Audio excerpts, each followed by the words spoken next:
Hello foodies, ఎలా ఉన్నారు అందరూ?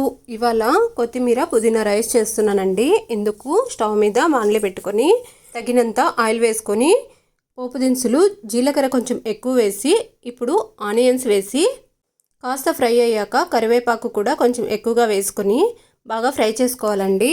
ఈ స్టేజ్లో ఉన్నప్పుడు టమాటా, ఆనియన్, పచ్చిమిర్చి ముక్కలు వేసి ఇంకాసేపు ఫ్రై చేసుకోవాలి. ఇవి మంచిగా ఫ్రై అయిన తర్వాత ముందుగా వాష్ చేసి పెట్టుకున్న కొత్తిమీర, పుదీనా కట్ చేసి పెట్టుకొని ఇందులోకి వేసి ఇంకాసేపు ఫ్రై చేసుకోవాలండి. ఇలా మంచిగా ఫ్రై అయిన తర్వాత తగినంత సాల్ట్ వేసుకొని స్టవ్ ఆఫ్ చేసుకొని ముందుగా ఉడికించి పెట్టుకున్న రైస్ను కూడా వేసి ఇంకొకసారి బాగా కలుపుకోవాలండి. ఇందులోకి నిమ్మ చెక్కను కూడా పిండుకోవాలి. టేస్ట్ అయితే చాలా బాగుంటుందండి. లంచ్ బాక్స్లో కూడా ఇది తీసుకొని వెళ్ళొచ్చు. మీరు కూడా మీ ఇంట్లో ప్రిపేర్ చేసి నచ్చినట్టయితే లైక్ చేసి, షేర్ చేసి, సబ్స్క్రైబ్ చేసుకోవడం మర్చిపోకండి.